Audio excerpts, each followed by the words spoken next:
আজকে আমি বলতে চাচ্ছি বাংলাদেশের যে ৮টি বিভাগীয় শহর, তার নাম, প্রতিষ্ঠা সাল, আ আ সি জেলা এবং সীমান্তবর্তী জেলা এবং সীমান্তবর্তী দেশ।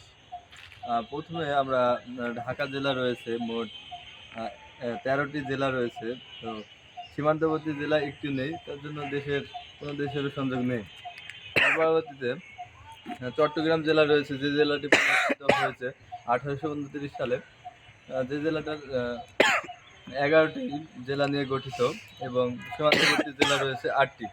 সীমান্তবর্তী দেশ রয়েছে ভারত এবং মিয়ানমার।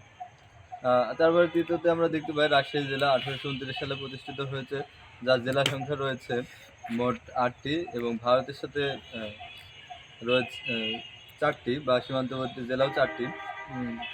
দেশ রয়েছে ভারতটি শুধু। চতুর্থতে আছে আমাদের খুলনা জেলা আছে। খুলনা জেলা প্রতিষ্ঠিত হয়েছে ১৯৬০ সালে। আ খুলনা জেলাতে মোট জেলা রয়েছে ১০টি এবং সীমান্তবর্তী জেলা রয়েছে ৬টি। আমরা দেখতে পাই ভারত জেলায় শুধু সীমান্তবর্তী জেলা দেশ রয়েছে। পঞ্চমে রয়েছে যে জেলাটি, সেটি হচ্ছে সিলেট। বরিশাল জেলা প্রতিষ্ঠিত হয়েছে ১৯৯৩ সালে, যার জেলা সংখ্যা ৬টি এবং ভারতের সাথে বা কোনো সীমান্তবর্তী জেলা নেই।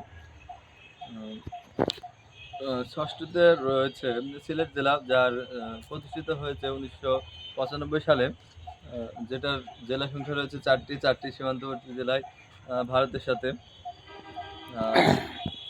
সপ্তমে আমরা দেখতে পাই রংপুর জেলা, যেটা ২০১০ সালে প্রতিষ্ঠিত হয়েছে, যার জেলা সংখ্যা রয়েছে ৮টি এবং সীমান্তবর্তী জেলা ৬টি। সীমান্তবর্তী দেশ ভারত। লাস্টে আমরা যে শেষের যে জেলাটি রয়েছে, সেটা হচ্ছে ময়মনসিংহ জেলা, যার জেলা সংখ্যা ৪টি এবং যে সীমান্তবর্তী দেশ জেলাও ৪টি এবং যে দেশটি হচ্ছে ভারত।